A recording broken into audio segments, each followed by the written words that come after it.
But when we look at our lives, what women do is I'm not losing weight. Okay, I'm gonna do a 3-day water fast, and then I'm gonna go keto, and then I'm going to the gym every day.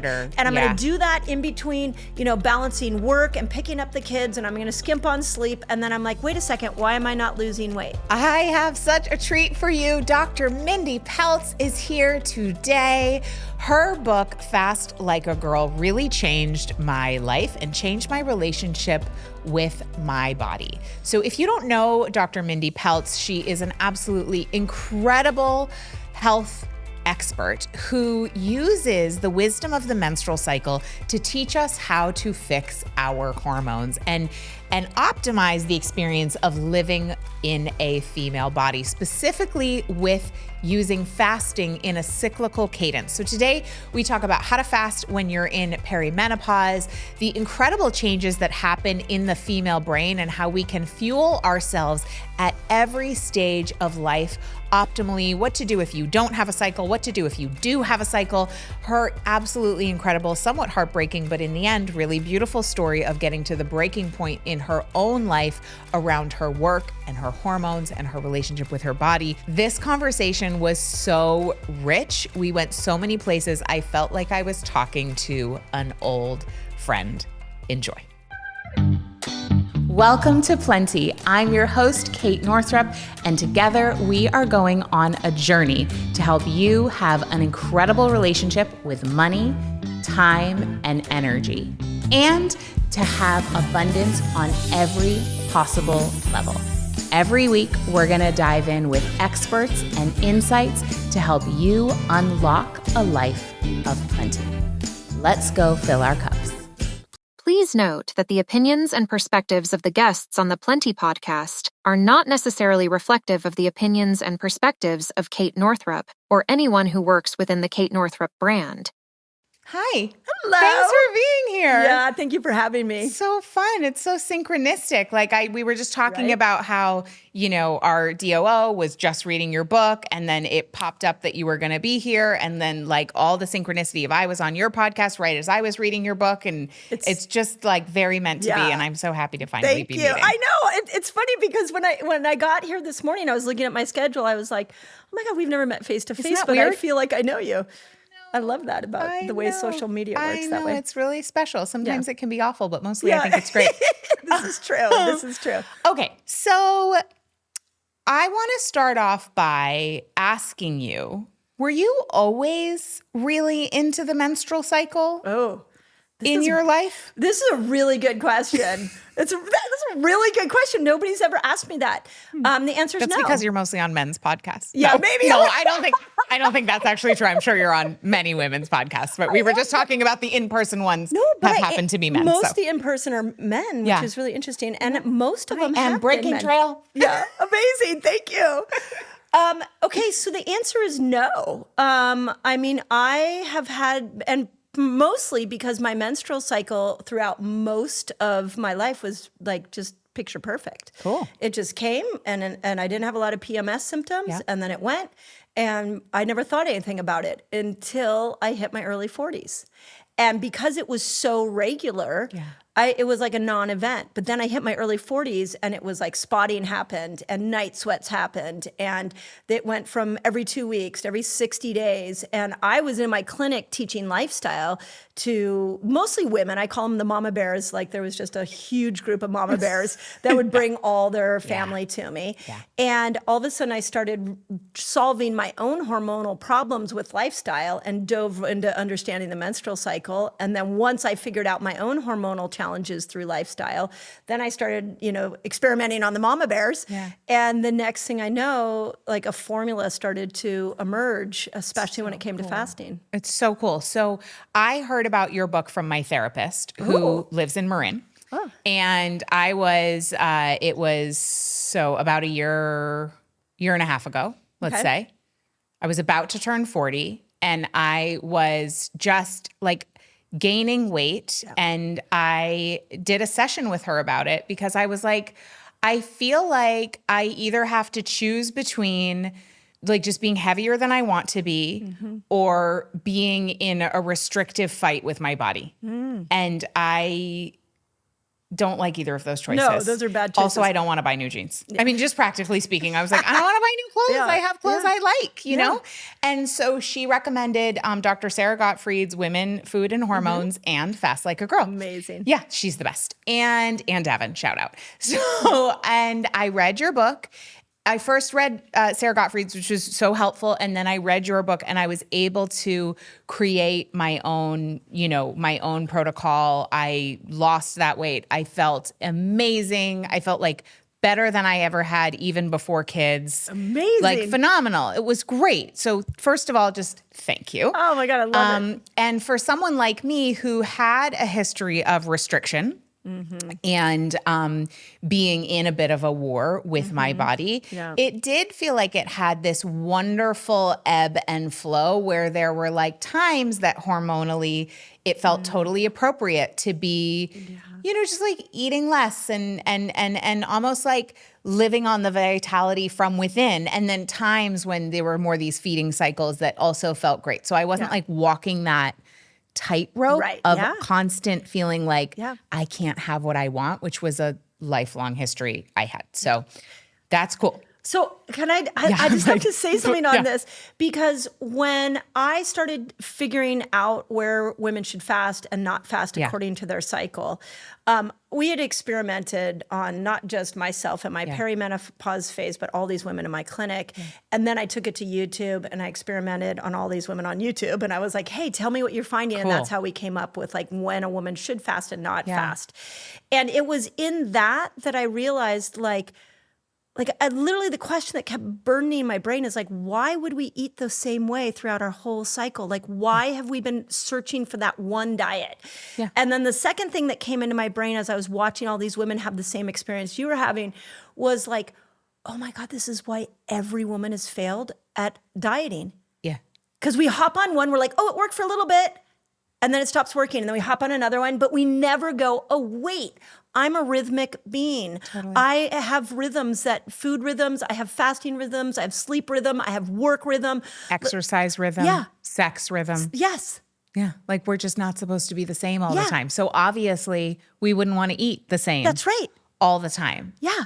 Phenomenal. Like, so like, duh. Yeah. And also like what? And like I'm a little bit like there were people like Elisa VT wrote in the Flow, and there are people that have done like incredible stuff on this. But I was like, why aren't we talking about this? I know, and even my mom in Women's Bodies, Women's Wisdom, like she actually did talk quite a bit about the different kinds of food at the different times. But I will be honest, I grew up with her as a mother. And then I read, I knew Elisa in New York and read her books and stuff. And still, I just was like, I didn't want to do it. And so it wasn't until I really kind of like needed it and had a problem I wanted to fix that I tapped into it, which I'm kind of bummed about. But anyway, it is what it is. Okay. And like maybe my girls will pick it up earlier. Maybe.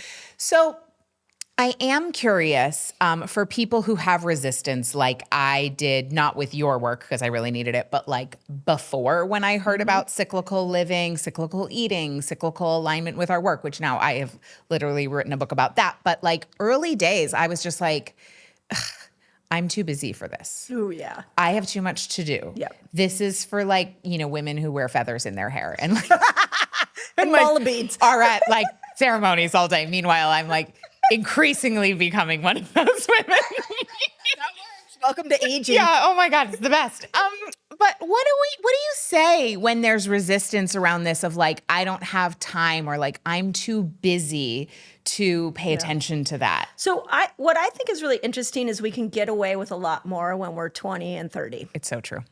So I probably, if I had handed my own book to my 30-year-old self, I probably wouldn't have read it. Yeah. Because I had a strategy. I was like, eat clean and work out a bunch. Okay. And that kept me in a body that I loved. Yeah. So there wasn't a motivating factor. So to your point, I think we prioritize things when they're important to us. Yeah. So the women that I've seen, this has actually been a shock since Fast Like a Girl came out, was the number of 20 and 30-year-olds that do not have a cycle.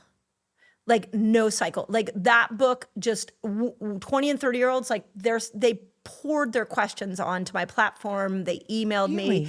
They're like, I love this work, but how do I map it? Because I don't have a cycle. Where's their cycle? It's gone. What's going on? It's gone. Thank you. This is the question that I was like, what do you mean? And I answer some of this in Eat Like a Girl because I was like, what do you mean you don't have a cycle? And I think it's two things. Well, I think it's three things. One, for sure, birth control. Yeah. So, birth control, many of them take away your cycle. The second is under eating. So if you don't eat at least 1,000 calories or more, then you've got yourself a thyroid challenge over and over and over again. They'll throw your cycle off. And then the last one is stress. Yeah. So women are under so much, they're so saturated with cortisol that the reproductive system has shut down. And that is a huge problem because as you know, like not just the ritual of bleeding, but in Eat Like a Girl, I really did a lot of research because I wanted to address these women on how toxins are shed through our blood. And I actually found a study that said there's 4 toxins that are shed every single time we have a menstrual cycle. It's BPA plastics, forever chemicals, the phthalates, which we breathe in. And now why can't I think of the fourth one? But there's pesticides. Well, hello. Yeah, that's kind of a big one. Those are all the big ones. Yeah. Wow. So Pesticides, phthalates, BPA, and what was the last one? Forever chemicals. Thank you. Forever chemicals. Wow. They come out. Every They month. pass during the menstrual cycle. But I have a question about that. So, does that mean that they're in the uterine lining if you get pregnant? Yeah. Well, I'm like, dun, dun, dun. Yeah, That feels kind of scary, right? So in my clinic for a good decade, I did a ton of detoxing. And we did everything from heavy metal detox to mold detox. All of these chemicals are packed in us. Yeah. And they are handed down, a lot of them by our mothers. Yeah. Because when we're in the womb, this is really sad and I hate saying this, but when we're in the womb, it's the ultimate detox for the mom. Wow. So when hormones go up, these toxins come out of stored tissue and they go into the baby. And we enter into the world with our toxic load of our mother, and our mother entered into the world with a toxic load of her mother. And it just keeps getting passed down, and then we accumulate our own toxic load. So yeah, there's probably some level of toxicity on that uterine lining, and that is being absorbed into our systems and handed down.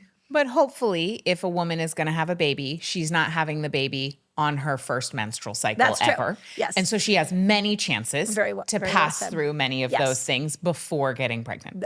Definitely, when we're talking about the uterine lining. I'm always going for the hopeful message. Yeah. Yeah. Or just learn to detox before you get pregnant. What was your background? What was the nature of your practice? Yeah. So I think it goes back to how I was raised. So I was raised by a total health food nut mom. In fact, Eat Like a Girl was dedicated to her because we didn't have sugar in our house.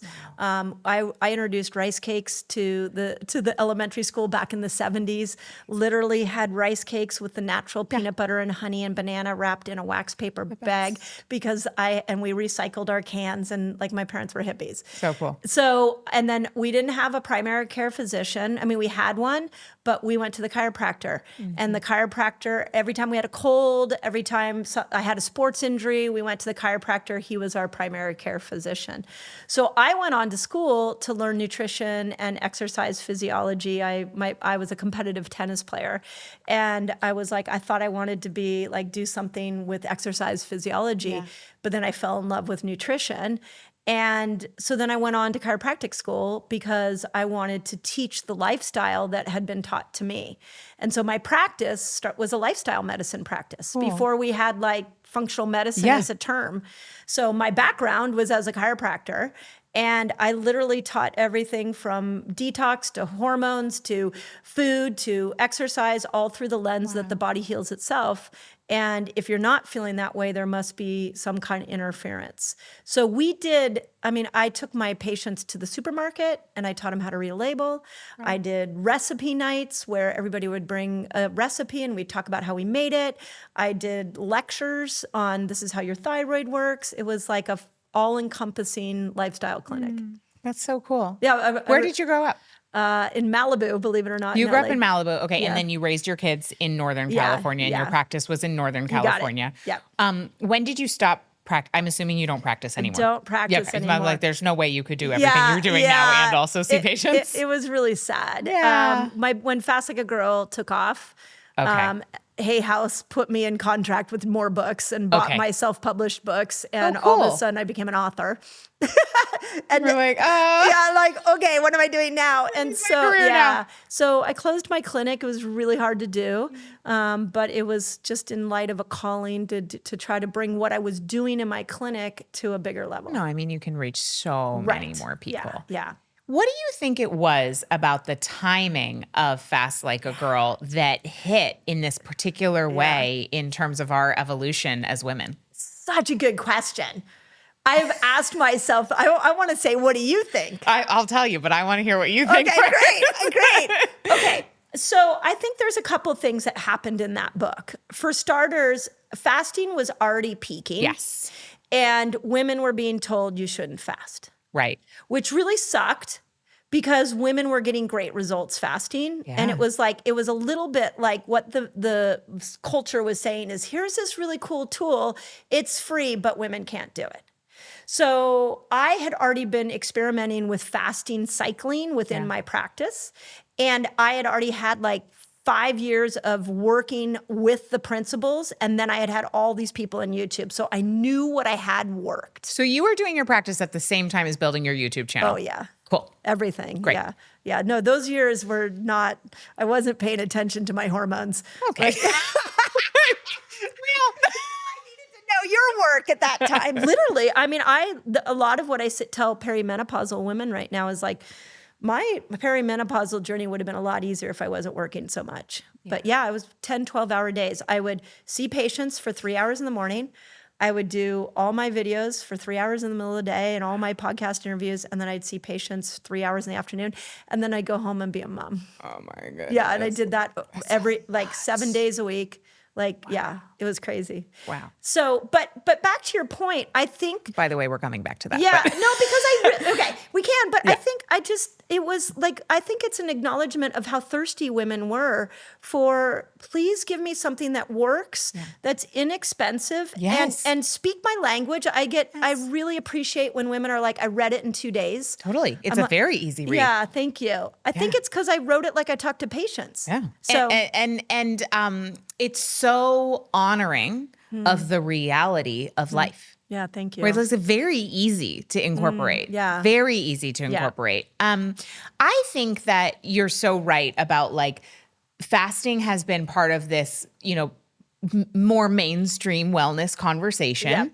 But I also think that there's something about having a tool that we can use to feel so vital and alive that is deeply connected to our feminine cyclical nature. Yes. And I think we are at a time when the conversation around honoring the feminine is so much on the rise. Yep. And so to have, that's one thing, again, in more of a ceremonial space and in more of an ephemeral way, in spirituality. And I love all of that. And I love tools to honor the feminine, to honor how we were designed, which I think by the goddess, depending on how people talk about it, that's how I talk about it, that in a very practical way on a daily basis, knowing what day of your cycle you're on and knowing what phase of your cycle you're in, or, if you're no longer bleeding, just being able to track with your fasting cycle, just according to what's in the book is so practical. I mean, I also tell women,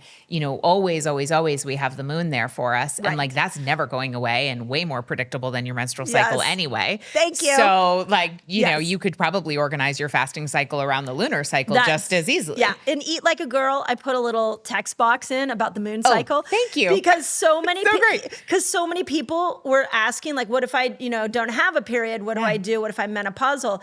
And that's when I started thinking about the moon cycle. And so then I mapped the fasting cycle to the moon cycle. Same. But here's the funny thing is, how many interviews I've been on? This is my favorite.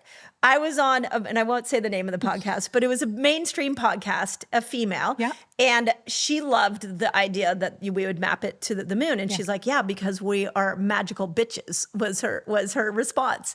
Oh my God. The comments on her reel with that were insane. Like people ate me up in a bad way. They were like, "What? This woman's crazy. What are you talking about?" And one woman, this was my favorite. One woman, her comment was, "I looked up the moon cycle and fasting thing she's talking about. There's no evidence on that. Therefore, I don't believe anything she says." And I was like, Oh my God. "Okay, they're not studying us. Yeah. They're not going to study us in the moon." No. Also, okay, and if anybody wants evidence about the lunar cycle, I would encourage you to do some research about biodynamic farming. Yes. Because if you plant carrots, for example, at a particular phase in a particular way, you get bigger carrots. We are also nature. The same governing principles govern our bodies as govern carrots. And I know you might think like, okay, now that lady is crazy. How is it possible that the science that governs tides is the one I always would use. Yep. not govern our bodies I know. when we are largely made up of water? Yes. Thank you. Thank Isn't you. it right? I Hello. know. Yeah. No, it makes perfect sense to me. It's also just, I will just say, like, I find tracking the lunar cycle, whether it's for eating, for my more manifesting mystical practices, for my productivity, for whatever, like, I just, around my kids, it feels very comforting. Yes. I feel held by Yes, it. Do you do any lunar tracking in your life? Anything around your own eating or your own, like, how do you do your own fasting cycles now? Yeah, so I'm postmenopausal and I do all of it through the lunar cycle now. Cool. So I have a moon app. My favorite moon app is Moonly. I love the Moonly It's like one. I love the pictures on it. I know, it's really beautiful. Yeah, and so I just go there and I go, okay, what day am I on? Okay, knowing that, how long do I want my fast to be? Do I want more carbs? Do I want less carbs? So everything's done by the moon. I haven't thought to manifest according to the moon. Oh, well, I'll send you a video about that.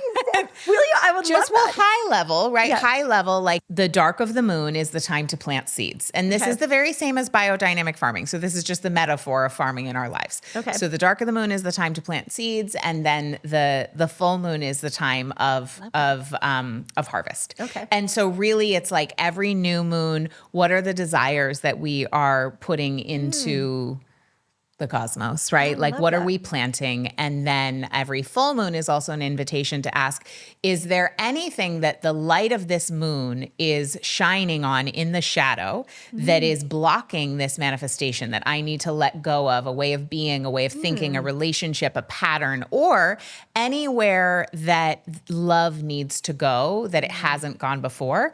And then, so at the full moon, you're kind of like clearing the way. And then the second half of the lunar cycle is really just like anything else that you need to bring about as you're manifesting your desire. And then you just kind of like start again the next round. Oh my And then God, there's I like a love whole thing with, which I won't get into, but there's a whole thing with astrology and like the new moon coincides with the full moon 6 months later in the same astrological sign, right? So like the new moon in Aries is going to happen in March, but then the full moon in Aries is going to happen in October. And then there's a whole thing with 18-month cycles. But on your video? No, now I'll make a new one for you. Like where my brain. I'll do a podcast episode on it, and when I do it, I will send it to Thank you. A part of me It will be dedicated to Mindy. Thank you.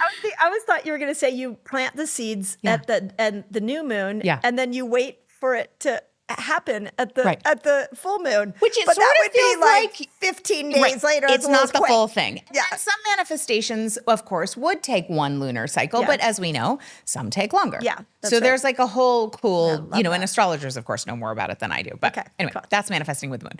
Okay, so I have a question because when I did the fasting, I am, and I love this about myself, but it's also one of my worst qualities, I'm a little bit extra. And so what happened was, and I want to know your take on this as a practitioner, what happened was I felt amazing on the longer fasts. So I worked up to a 24-hour and I felt like incredible. And then I worked up to a 36-hour and it felt like amazing, right? I didn't go beyond 36 hours. And I started to work those in twice a month, I think about twice a month. And that was great. And I was probably stretching my fast a little longer than I should have. Okay. And what I'm about to share is obviously like my own personal experience. Please, as you're listening, folks, please do not be afraid of fasting based on what I'm about to share. Okay. Because I successfully fasted in various ways for over a decade. Okay. And I've backed away from it a little bit, but I want to go back. And I'm going to ask you. So what happened is I ended up, and I think for various reasons that were probably more spiritual, I got really sick, not because of the fasting, but then I didn't get a cycle for like 70 days. Yeah. And I think I had overdone it a little bit. Yep. Based on what I have shared, it's clear that I did. And so what about for the, like, just tell me probably I just needed to back off about it a little bit, but I think I just kind of like fried my adrenals or something. What do you think I did? Yeah. Okay. Well, so tell me how old you are. I'm 41. Yeah. Okay. And when was this? In the last This year? was, so it was a year ago right now. Yeah. I got really sick and hadn't had a cycle for about 70 days. Okay. So, And, it came back and I feel great now. So yeah. So I think one of the things we have to honor as women is we can't stack all our cortisol-rich habits together. yeah. Right? So this is the whole premise of Fast Like a Girl was really when not to fast. Yeah. Because what was happening and why the media was like women shouldn't fast is because it is a cortisol inducing activity. Right. So you only want to do it in the longer fast when estrogen is coming in. Estrogen is very cortisol tolerant. I always say that estrogen, if estrogen, progesterone, and testosterone were at a party, I feel like estrogen would be like, woohoo! Let's go. And she'd be dancing on the tables. Like she could stay there all night. Testosterone would be more focused. Like, hey, okay, can we really stay till 6 a.m? Like testosterone want to make sure that the whole night was free, and progesterone would be hiding in the corner. So we have to think about cortisol the same way. Like when estrogen comes in day 1 through day 10, she's okay if you fast long. Yeah. We move into ovulation. She peaks day 10 to day 15. We have a little bit of progesterone, a whole lot of testosterone. Yep. Moderate fasting's good. Then we come out of ovulation. There's a drop. We can fast a little longer, but it's around day 19 or 20 that progesterone's coming in. And progesterone's like, I always say when progesterone goes high or when cortisol goes high, progesterone goes shy. Ooh, yeah. So you lost progesterone. Yeah. So you needed to do this fasting, like now that it's back. Yeah, I could probably be okay. I also started adding in some HRT. Yeah. So now I'm taking some progesterone. So I think I'm more supported. And I also think my estrogen was a little low. So also maybe that was a factor. Now that I've like done the testing and stuff, I'm like, oh, got it. Right. But here's like something I even do for my own self. And I did it through all my perimenopausal years is I'd always check in and be like, is stress maxed right now? Yeah. If your stress is maxed right now, eat breakfast. Don't fast. That is such good advice. Yeah. Yeah. And that doesn't mean regardless of where you are in your cycle, like if your stress is at the max, because your body at that time needs to know that's right. There's fuel, there's resources. That's right. The feminine body does not do well with cortisol stacking. Yeah. And so we go back to why these young women don't have a cycle. Right. They're living in a cortisol saturated world that we didn't have to live in, luckily. Yeah. But when we look at our lives, what women do is I'm not losing weight. Okay, I'm going to do a 3-day water fast, and then I'm going to go keto, and then I'm going to the gym every day. And I'm going to do that in between, balancing work and picking up the kids, and I'm going to skimp on sleep. And then I'm like, wait a second, why am I not losing weight? Right. Because your body's like, it's not safe. Too much. Yeah. It's not safe. Yeah. And then like other things will tank out. That's right. Okay. So I certainly have a lot of listeners who are in perimenopause and are wondering like, what's the best way to support myself so that maybe I could have as easeful and supported of a transition as possible into my postmenopausal years. Yeah. So obviously I think your fasting cycling would be really effective, but when you are starting to have a cycle that's less predictable, would you recommend to go ahead and just shift to tracking with the moon? Or what do you do in those days when it's like, oh, where am I? What's happening? I don't actually know. So that's the hardest phase for me to teach. Yeah. And I usually say there's one of two things. You either just go by the moon. And I've actually put women who are like, I haven't had a cycle in 120 days. And we put them on a moon cycle and then their cycle comes back. Isn't that amazing? It's really cool. Same thing with fertility. Yes, that is so cool. Yeah. I literally was just with a girl in her 20s. She's like very high powered, like running around LA, doing all this stuff. And she was like, I lost my cycle. What do I do? And, obviously I'm not a gynecologist, but I was like, I know a lot about women's health. I'll help you here but you were birthed by one. Here in the Erewhon supplement aisle.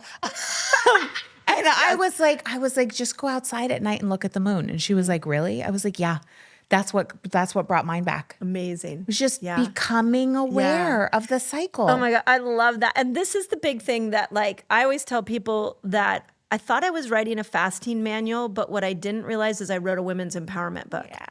And in that, and then especially when I looked at what I was going to write for Eat Like a Girl, I realized you can't take nature and the earth and a woman's body and separate those two. I mean, you can, but you get a mess. You get a mess. And we're so craving to bring them back together. That's right. Okay, so you say like, okay, when things are all over the place, go to the moon. Yeah. Go to the moon. When in doubt, go to the moon. It's so predictable. Yeah, it's very predictable. The other thing perimenopausal women can do is they can look at their symptoms. Okay. So I tried like Eat Like a Girl I consider it like a companion manual to Fast Like a Girl. Yes. Fasting's the fasting window, and then Eat Like a Girl's the eating window. But I also answered a lot of questions that we got from Fast Like a Girl. Great. So in there, I have a thing of match your food style to your symptoms. And I'm like, if you are having these symptoms, this is where you need to go low carb. Okay, great. If you're having these symptoms, this is where you need to bring carbs up. Yeah. Okay. And what are some of the symptoms that you might need to increase carbs? Because I think that for so long since, the early 2000s, depending on who you were following, whatever, like we got the message that carbs are bad. Yes. Right. And I certainly got programmed that way. So what are some of the signs that we may not need more carbs? Yeah. Okay. Well, the first one's anxiety. Like you need carbs to make serotonin. Yeah. So anxiety, depression, constant like mood disorders, that we need to bring carbs up for that. Hair loss. Yep. That was a big thing I saw on my YouTube channel. All these women were like, I'm losing weight, but I'm losing my hair. And that's when I realized that we are completely deficient of minerals because our soils are so horrible. Yep. So hair loss. Spotting's another interesting one. So when I was playing with the fasting cycle for my own self in the back half of my 40s, I would spot like on a Monday and then I wouldn't have a period till the following Tuesday. That just happened to me. I spotted for 5 days before I got a real period. And then my period was only 4 days, which previously it had been like 6. So those are the moments I bring carbs up. Okay.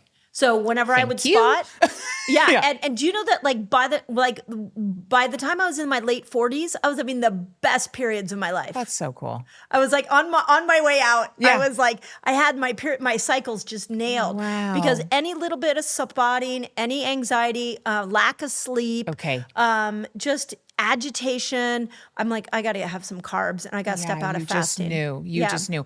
And so, the carbs that you're talking about, right? Like, just to be clear, if you're listening, we're not talking about like going through the drive-through and getting McDonald's fries. Yes. Or like, eating potato chips late at night in your pantry. We're talking about sweet potatoes. What else? Yeah. Sweet potatoes. I always go to sweet potatoes. Well, I'm going to tell you a story about sweet potatoes that I'm using for my next book because I think sweet potatoes and women go hand in hand. I think nature gave them just to us. Cool. Yeah, I'm pretty sure of that. So anyways, but sweet potatoes, any kind of potatoes, legumes, quinoa, tropical fruits, which anybody in the keto world, like I know, getting the women in my practice to eat a banana again. Oh my God. I have to tell you, I got a little brainwashed by the keto world. Yeah. And it almost became like carbs became like avoid at all costs because I got so obsessed with checking my ketones. Yeah. And so your protocol helped to heal me of that and really see, there are times for like, it just feels like more padding. Yes. Like bringing in the carbs feels like cushion for me. It's nice. Yeah. And and I always say like, we're so lucky because we can have our cake, meaning a gluten-free, low sugared cake, and eat it too, because there are times we need more food. And the fruit one, I'll never forget standing at like I was standing in line at a buffet at a conference with a friend who was super keto. And she turns to me and there's all this whole fruit platter. And she goes, "Are you scared to eat fruit?" And I was like, yeah. It was like, you would have thought we were like, are you drinking too much alcohol? Like that wasn't the conversation. It was like two people who were scared to tell each other that we were scared to eat fruit. And finally I looked at her, I'm like, that's not good. I can't imagine anything from nature would be harmful to my body. Totally. I'm like, I need to look that up because we both had gotten so keto that we were scared to death to eat fruit. And that was my wake up moment where I'm like, I am very clear. the earth did not provide anything that's going to be a detriment to me. 100%. Yeah. So I started bringing foods back in, and that was part of the back half of my 40s, like getting my normal cycle back. And so for you now, and also of course this is what you're working with women on who are at any stage of life, really. Like, is your Fast Like a Girl protocol, and of course supported by the recipes in Eat Like a Girl, is that something that someone can do forever? Like, can a woman in her 80s be using this protocol? Yeah, this is okay. So I'm working on my next book. Okay, it's going to come out next year. Can you say the title? Or no? It's going to be called Age Like a Girl. Yeah, it's one of my dear friends is Leanne Rhymes, and she said to me, she's like, when do I get to be a woman? I'm like, no, I'm like, it's a play on words. Do you not? You're always a woman, Leanne. Yes. Like, have you seen yourself? You're a beautiful woman.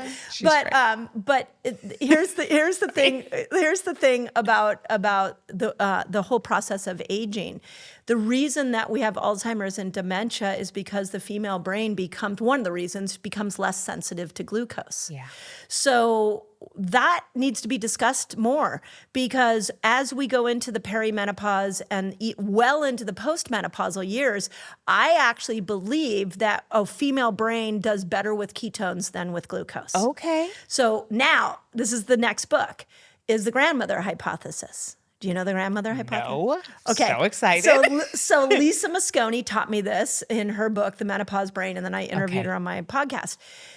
If we go back to those primal years, the grandmother, the woman who was, and you don't have to be a grandmother to follow this, but the woman who was in her post-reproductive years had a purpose. Yes.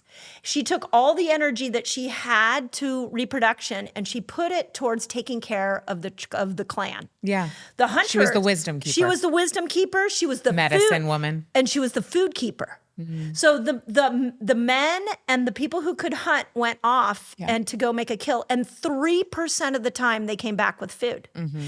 And when they came back with food, they fed the other men first, because they were the hunters that needed to go out. Yeah. And then they fed the woman who was birthing, the pregnant woman. And they fed the children. And if anything was left, the postmenopausal woman got it. But the postmenopausal woman's job was to go forage for things like tubers, like sweet potatoes, and things that were in the ground, and she would pull that out and bring it back. She, too, would take all of that and give it to the mom who was pregnant. So of the whole clan, the woman who had to know how to go without food the longest was the postmenopausal woman, which is why I think our evolutionary design was to eat less and rely more on ketones, and we'd have better brain power if we did that when we went into the postmenopausal years. Wow. Is that your sweet potato story? Yeah, it's part of my sweet potato story. Cool. Yeah, what do you think of that? I think it's really interesting. And I think that, so I'm in this dance as my reproductive years come to a close about, like, are we closing those years or are we not? And I'm thinking about how great I feel when I'm in ketosis.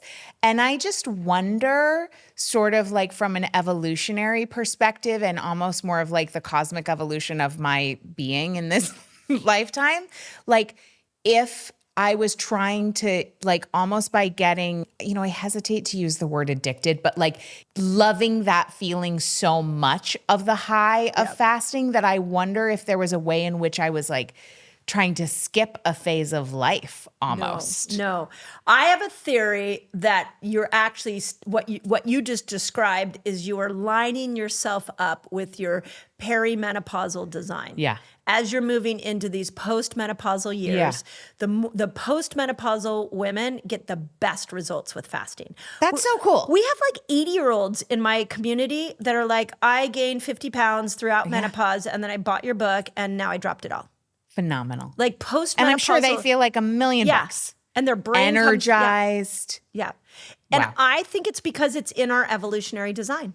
To like edge that way. Yeah. And well, it is interesting, as people get older, they do tend to want to eat less. That's right. That is a thing. Yeah. I mean, it is a that's thing. just like, we all notice that, right? Or like the Okinawa women, we've put them on pedestals forever. Yeah. And we say, oh, they live so long. And because they eat low amount of calories. Yeah. They also eat sweet potatoes. They also form moais that gather women together and support women and share resources. There's a lot of things they're doing. But one of them is they're eating less. Wow. So interesting. Yeah, I know. Okay, so you're in Miami for the Miami Book Fair. Yes. And you said that tomorrow, which will have already happened by the time this is released, but that you are going to share your author process. And author to author, I want to hear about what it's like for you to write. Everyone's so different in that regard. Some people write their own books, some people don't. Some people research and write for years alongside. Like, what's your process like? Yeah. Okay. Well, each book has brought a new process. Yep. Have you found that? Actually, both of my books were written very similarly, but I hope to write the next one in a different way. Okay. Yeah. So I'll tell my way, and then you tell Okay, your great. way, because it is really interesting. So I do have a co-writer. We call him a ghostwriter, but it's really a collaborative writer. Cool. So we meet. We just met this morning. We meet every Friday morning, and we kind of talk about where I'm going with my thoughts, and then I map out the whole TOC, and then underneath, which is table of contents. Yes. And then underneath each chapter title, I just start bullet pointing, like, Great. what do I, like, mind dump. Yeah. This is what I'm going to put in that. So then she and I bounce that off. But when I start my book, I actually feel like I'm starting a conversation with the reader. And just as if if I was telling you a story, I wouldn't take too many detours. I would want to have a linear way to tell you a whole story. So I write it in order. I tried writing my book out of order, and I cannot do that. So it has to have, like, when I sit down, I'm like, okay, now where were we in the story? Cool. Where were we in the story? really Okay, cool. now I need to tell you about this. And now that you understand this, you're going to be able to understand that. So it should, hopefully my books feel like a conversation, because that's how it's mapped in my mind. Yeah. And then this other thing, I have a rule that when I'm in full process of writing a book, if I wake up at 2 a.m, if I wake up at 3 and a thought comes to my head, I get out of bed and I write. And I start writing in the dark, in the middle of the night. Most of my writing is done before noon. I can't write after noon. And it's all done in that space. I learned this from Bruce Lipton, that like the going into sleep and the coming out of sleep is a really magical time. And so I use the coming out of sleep to write then. So it's the best writing I can do. Like first thing in the morning. Yeah, first thing in the morning. Sometimes fasting, depending on what's always almost fasting. always fasted. Right. Yeah. Because you're not really probably eating until the sun comes up, no matter where it is in the cycle. But also because then I'm working off ketones and my brain works a lot smarter. Right. So What about coffee? I do coffee. So do you drink coffee while you're writing? Yes. Oh, Yeah. that feels very permissive to me. Yeah. Okay, so I really want to drink coffee first thing when I wake up, but I've been making myself wait 90 minutes. Oh, yeah. Do I need to do that? It feels hard every day. Okay, I'm going to tell you. Here's what I'm going to tell you. I'm going to tell you what Sachin Panda, circadian rhythm expert, told me. Love it. I feel like he is a good version. Within the first half hour of you starting your day, cortisol is going to spike. Yeah. I know we have said 2 hours. You're probably doing an hour and a half because you want to ride the cortisol. Yeah. So he's like, just wait a half hour and cortisol's starting to ramp up. The minute cortisol's starting to come up, you can drink your cup of coffee. Now, I'll tell you what Dr. Stacey Sims told me. Love her. She said that she wants people to get some kind of nutrition first thing in the morning because it triggers the hypothalamus to start hormonal production. Yes. So I've kind of combined everybody's ideas. And I say within the first half hour, have coffee. I like raw cream because raw cream has like probiotics and enzymes in it. I put collagen powder in mine. You do? Yeah. Okay. And I put creatine in mine. And then sometimes I'll put some MCT oils. Okay, so you got a whole bunch of stuff going on in there. So I took everybody's theory and I put it in your own. I love that. Okay, that's great. Yeah. So you don't have a problem with collagen. What do you know anything about this? Like it's a problem with it puts like deuterium in your body. Do you even know what I'm talking about when I say that? No, is that a heavy metal? Let's strike it from the record. Okay. Yeah, I haven't. That's a new one. Just another guest on my podcast mentioned it, and I need to like go deeper. But Yeah. great. Neither here nor there. Okay, fantastic. So you do that every morning, and that's your writing process when you're in a book process. Yeah. Okay, when does this Age Like a Girl come out? So the manuscript's due in March, Okay, and it and it'll be comes like- out at the end of 2025. I think we're going to put it out the last couple of weeks of the year. Okay, great. The new year kind of thing. I'm so excited. Yeah. But but then I have to be fully transparent about what happens when there's a deadline. Yeah. And I have to write at night. Oh. Have you had that? No. So the way I've written both of my books is I wrote them in an hour a day right before the deadline. And I think it is because my books are not nearly as research heavy. Yeah, mine are pretty. You're very, mine are more like what's in my head goes on the page. Yeah. There's research, but it's not nearly, it's not like science-y. Yeah. No, I have like a team of researchers. Of course you and do. then I got to pull them all together. Yeah. So in my next book is going to be more research heavy because I'm bringing in a lot more about the nervous system and neuroscience. And I'm very excited about it. And I cannot just do that. An hour a day. Yeah. No. What's it on? It's about women and money in the nervous system. I love that. Oh my God, let me know when it comes out. I will. Okay, so when you're on a deadline. So this happened with Fast Like a Girl because it had to be turned in on February 1st, and I was facing a deadline. So January was right all day. And many times I was at 10 o'clock at night. And so I did 3 things. Yeah. And this is full transparency. Great. Hue chocolate gems. The greatest thing ever the made. Salty ones. Literally, if I'm chewing something and typing, absolutely worked. Okay. A glass of organic biodynamic wine. Okay. Not too much because I need my brain to work, Yeah, you but don't wanna enough get to sleepy. just not have my brain stop telling me the deadline, you're going to freak, this is horrible, the deadline. Like I had to just calm my brain. Yeah. And the third one is really funny because I found this musical artist and his name is Tom Odell. And he plays this kind of jazzy, like sultry music. And I started typing to him, to Fast Like a Girl to him. And then he came to San Francisco. And so I'm like, I'm going to go see the guy. Of course. And I paid for a meet and greet. And I was like, I need to go tell the guy that he got me through writing Fast Like a Girl. And then when the day actually came, I couldn't go to the meet and greet to tell him, but I went and listened to him. But I'm like, he's like a 27-year-old guy that got me through writing Fast Like a Girl. Have you ever DM'd him or anything? No, You should tell him because your book is a pretty big deal. Yeah, thank you. And I think it's cool. As I don't know that we would consider ourselves artists, but there is something when you put something out into the world. I personally love knowing on the other side what it helped people with. That's right. You should send him a message. I should, especially now that it's done so well. Because that's going to be an unusual message for I you. know, right? Hi, it's Mindy. I'm a postmenopausal woman. I'm not your typical fan, but you got me through this thing. Yeah, and also, the energy of that is also in the book. Yeah, that's How true. beautiful. I almost thanked him in the sultry, acknowledgement. jazzy. You did. I love that. That's so fun. And then I'm like, that would have been really funny. Okay, but what was it like to write Eat Like a Girl? Because now there's recipe. Well, there are recipes in Fast Like a Girl too, but this one is more visual. And those recipes are done by professional chefs. So with Eat Like a Girl, that one, I literally went in a contract in November with them, with Hay House. They were like, we want this. And then the book was due March 1st. So I had to write it fast. Yeah. So luckily nutrition, I was raised by this mom who taught me nutrition from day you just one. knew. Yeah. So I just knew. And then I knew all the questions that everybody had from Fast Like a Girl. So writing it was easy. Oh, that's really cool. Yeah. And then you hired some professional chefs to do the recipes. So this was interesting because I'm not a chef, nor do I want to play one. So I hired 2. One was a woman who's a plant-based chef. But I'm not completely plant-based. So I had to make it congruent with me. And then we had trouble finding an omnivore chef. And I was like, I want a woman. I want this to be a woman's project. And I couldn't find one. And so, but then a friend introduced me to this incredible man who has been the greatest gift to this book.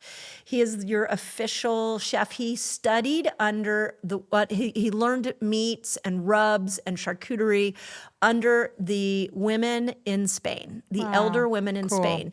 He literally spent a couple of years in the back area with these wise women who taught him how to cook meat. And I was amazing. like, you're it. You're my guy. That's so special. So he did those recipes. Amazing. Yeah. So you don't cook, really? I do cook. You cook, I but you're just don't consider yourself a chefy kind of person. I'm not a chef. So you're like a straightforward Yeah. cook. My son's actually a chef. Yeah. That's cool. You I know. guys have a food lineage. I know. So my 22-year-old son has just put his stake in the ground and is like, I'm going to be a chef for career. So it's really sweet. That's so cool. So you have a 22-year-old And a 24-year-old daughter. Wow. Yeah. Yeah. Are they okay? So your son he's a chef. Is your daughter at all involved in health? No, I tried to bring her in. I know. I'm sure you can. No. I had a whole path for her. Of course you did. Growing up, everyone would say to me and my sister, so are you guys going to be doctors like your parents? And we were like, hell no. Yeah. Like, I see what that life is. No, thank you. Yes. Yeah. And I do feel like I'm like carrying on the lineage in my very own way. It's like, but yeah, no. Yeah. So Medical my training. daughter is an animal lover, specifically horses. So she is a farrier. Do you know what farriers? No. It's where they change horseshoes. And, cool. and she makes a living doing that. And she is learning to be a vet tech. She's more interested in animals than humans. So beautiful. Yeah. Yeah, that work. I don't know if you've ever done, I know this is not what she does and this is a bit of a tangent, but have you ever done like an equine therapy session? No, but I've watched it. Wow. I've watched the work with horses heal her. Yeah. So, but tell me about It's it. absolutely amazing to see how your energy communicate. Obviously, horses don't talk, Right. speak English, clearly. Or any other language. for Or that matter. any other language other than the language of energy. And you go in the ring and like you can literally direct them with your loving intention. And it was wild to be in there with myself and a bunch of other people. And there was one woman whose energy was like really erratic and all over the place. And the horse was not having it. Was just like also all over the place. And then it would be another person's turn and you could literally direct your heart at the front flank, the front like left flank of the horse and like intentionally just with your heart and your energy, like invite it where you wanted to go. And if you were clear about it with your energy, it would just go. Amazing. It was just, and people like myself who like, I'm not a horse person. Yeah. It's not like I grew up around horses. Wow. So anyway, How do I do that? you go to, well, they have it at Miraval, Okay. but all sorts of places have equine therapy. I have a client who does it now in Kentucky. I don't know, like all over the place. Okay, yeah. and maybe my daughter can show me how to do this. Maybe she could. Interesting. It's really cool. So my assumption is you walk away from and you realize that your energy is affecting Everyone. Yeah. Because if because as we know, like 90% of communication is nonverbal. Right. Between humans. That's right. Yeah. So what's going on between us right now is not verbal. No, it's Largely. Clearly. And isn't that wild? Yeah, it's really crazy. Okay, so which brings me back to the time that you were running your practice in perimenopause. Oh, yeah. You're not gonna let me I'm off. not letting it work. Coming back. And doing the YouTube channel and also, seeing patients and then raising your kids and, kind of possibly frying your gears. What happened during that time in your life and with your own energy reserves? I just kind of want to know any stories you would want to tell about that time. I'll tell some good ones. Okay. I mean, it was the back half of my 40s. Yeah. I mean, that's why I really discovered a lot of this because what I did is at around 45, maybe even a little bit earlier, I started noticing that I was having all these perimenopausal symptoms. And I went to my mom because I was like, well, she's the closest. My mom and my sister should be the closest things to me reproductive wise. Both of them were like, we had no problem. I don't know what you're talking about. So you're like, it's not genetic. It's not genetic. So I lost my cycle. I spotted. I couldn't sleep. Yeah. I had massive anxiety. But I think I'll tell a story that I haven't really told, and we're actually trying to figure out how to tell it in the new book. So I'll tell it in the softest way I can here. I had a moment where I was spinning out of control mentally, and my family was all together. And my son walked into the room, who I just adore, and I just screamed at him in a way that I've never screamed at him before. And the look on his face was like, oh my God, what is going on with my mom? And I went upstairs into my room, and my brain went, if this is how I have to live, I don't want to live. Yeah. And I laid in bed at 5 o'clock on a summer night trying to think about how I might take myself out. Because if this is how I'm going to live, I can't do that. My husband came up and I was like, I'm so scared. I don't know what's going on with my brain. And that was the beginning of me changing my workload. Wow. Yeah. And the next day, my son was very honest with me. He's like, I never thought my mom would yell at me like that. And I said, I'm so sorry, and I'm going to become a better version of me. And I knew that meant I had to work less. Yeah. Yeah. Wow. That's really It beautiful. was like breaking point. Yeah. Right. And so I would imagine your mom and your sister did not have the stress load that you had, the level of working that you had, which is why they sort of breezed through those years. Yeah. And my sister's a teacher at Boston University. She gets 5 months off a year. Yeah. She works 3 days a week. Yeah. My mom was a stay-at-home mom, and I was the primary breadwinner of my family. Okay. So vastly different roles. So, in the limited time we have left, like that breaking point of needing to change the way you worked, so many of us feel, and I've certainly had these moments when, my husband was ill and I had these 2 little kids and I had payroll to make, and it's like, it didn't feel like I had choices. And, the work that I do now came out of that. But I'm curious for you, you're at the breaking point.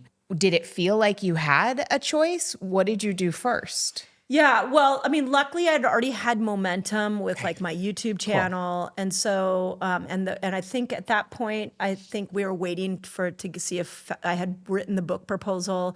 So I knew that I was going to try to get a book. I had an agent. So I knew things were already changing. But here's the crazy thing. Oh, and this is so good for so many women. I had to stop the people pleasing, which meant for me, I had to start thinking about leaving my clinic. Yeah. And I had raised all these families in my clinic. Yeah. I had taught all these mama bears how to take care of their kids. And it was really hard for me to tell them I couldn't guide them anymore. Yeah. So a month later, Hay House had given me another book deal, Fast Like a Girl, like things were starting a month later, I had gotten the book deal with Fast Like a Girl. And a month after this moment. Yeah, and things were starting to really like, okay, I'm going to go be an author now. And so I closed my clinic, and what I did is I wrote all my patients an email, and I just said, we've had a good ride. I love you guys. You've raised your families. It's been amazing. And I need to move on to the next chapter of my life. And I sent this email out to these hundreds of patients. And then for 2 weeks, I sat in the waiting room and hugged them all, cried with them all. And I closed that chapter of my life. And that was the beginning of stopping that level of chaos in work. Yeah. That's amazing. Yeah. And for you to also honor and like really close that chapter so beautifully, thank you. I think is also really amazing. It makes me emotional. Yeah, just like I was thinking, about our pediatrician, and when she closed her practice, I was like, oh my God, now I'm out here by myself. Right. But it's this invitation to tap into our own inner wisdom. Yes. The hardest one was I had a man who had lost his eye in the Vietnam War. And he was a Chicano man who grew up on a farm, on a field, farm worker, had farm worker parents. And he used to come and tell me stories about how he was sent to Vietnam. He lost his eye. And when he was sent back, he wasn't honored because he was a Chicano American. And he was just thrown back onto the field. So he started a publishing company, and he ended up writing Chicano history books. Yeah. And so he would come in every week, and he would say to me, you need to write a book, Mindy. You need to write a book. You need to do what's in here. So the last time I saw him, he walked in the door, and I went back into my room, and I literally lied down on the ground before I said goodbye to him, and I just heaved like a little baby. I'm like, how can I say? And I called one of my old employees. I'm like, how can I say goodbye to him? I don't know. And I put my big girl panties on, and I went out and said, Charlie, this is happening because of you. Wow. That's beautiful. Yeah. So that was that. That was quite an experience, the whole thing. Yeah. So beautiful. Yeah, thank you. To really honor all the work, all the grief, all the love, and also come out here in this other huge, big way to be able to help hundreds of thousands of more people. Yeah. And both matter, right? Right. Like Of for course, anyone right. listening, if you have a private practice, it's not better than or worse than, but like this is obviously your calling. Yeah. I mean, you were meant to be doing this. Well, It's so beautiful. and you know when the universe just lines a bunch of things up for you, you're Yeah. like, Yeah. okay, I have to step into this. Totally. It's like coming here. It was like I knew I was coming to the book fair. Yeah. I had a good sense in my gut I should come. Yeah. And then all these amazing women started popping up and like, hey, I'll see you here. I'll do this. And I'm like, yeah, best. it was just a hunch Yeah. that I followed. You got to follow the magic. Yeah, exactly. Right? Exactly. And following the magic doesn't mean it's not also going to be sad. That's right. That's right. The bittersweet, I feel like my life, after like 50, bittersweet pretty much sums it up. Really? Yeah. Like I'm just right now, I'm doing all the hard work to like really own my own voice, to be true to myself. I had a friend tell me, actually the friend I saw here one day this year, she said to me, you know what, Mindy, I find so interesting about you is you're so willing to disappoint. You don't want to disappoint everybody else, but you have no problem disappointing yourself. Wow. That's a good friend. That's good feedback. Yeah. And when she said that to me, I was like, oh my God. So in June of this year, I made a pact to myself I would not disappoint myself anymore. Good for you. And so I've been on this real journey of like, I'm going to tell you something that's going to hurt you because I've been a professional people pleaser, but I need to tell you this because if I adapt to what you want me to do, I'm disappointing myself. 100%. Yeah. And also, when we say yes to someone and something to please them, there's no way we're actually showing up in our fullness. That's like right. we are also doing them a disservice. That's right. Every time, even though it's like one thing to say that and it's a whole other thing It's, I to mean, actually do it. It's so hard. There's also, I mean, not to throw more interesting thoughts here, Right. but do you know about the feminist philosopher Carol Gilligan? No? Okay, so she wrote a book called In a Different Voice. Okay. This is something to teach your daughter. Great. How many daughters do you have? 2, 6, and 9. Okay. She did research back in the 80s on boys and girls at 11 and before they went into puberty.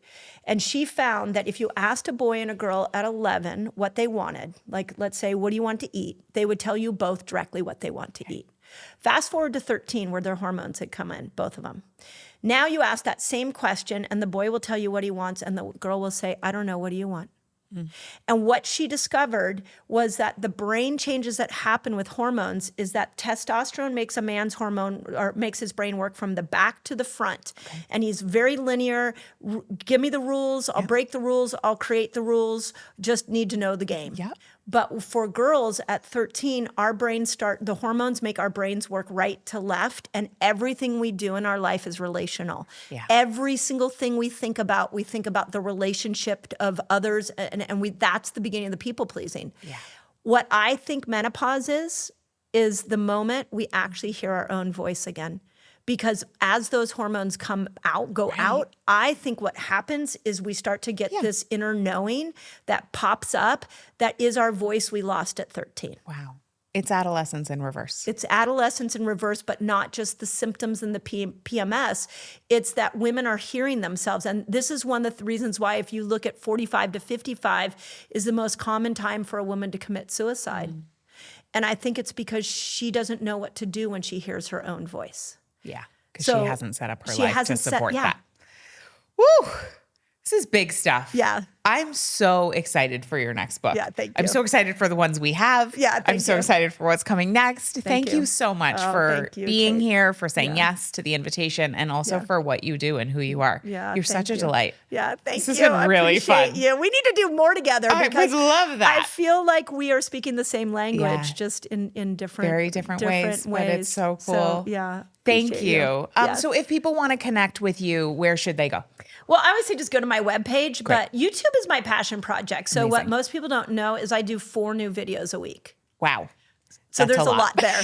So Amazing. yeah. What a library. Yeah. So there's a lot there. Obviously the books are everywhere. The books are sold. Great. And then I have a podcast that you came on. I did. The Resetter podcast Resetter that we're podcast. going to dive into even more of these kind of issues next year. Amazing. Is it drmindipeltz.com? Yes. Okay, great. Yeah. Amazing. And everything will be in the show notes. Thank Okay. you. Thank you. What a Kate. pleasure. Yeah. Appreciate you. What if you could, within moments, write copy, write words that easily convert traffic to email subscribers and that turn leads into customers, like within moments. So my friend Leanne Lopez Mosley created a tool called Leanne AI, and I have been using it in some of my copywriting, and I love it, and it has saved me hundreds of hours. So the way Leanne describes it for people who are like, well, what's the difference between using this tool that you've created and, ChatGPT or Claude or whatever? And the way she describes it is that ChatGPT gives you words and Leanne AI, or She Makes Bank AI, gives you money.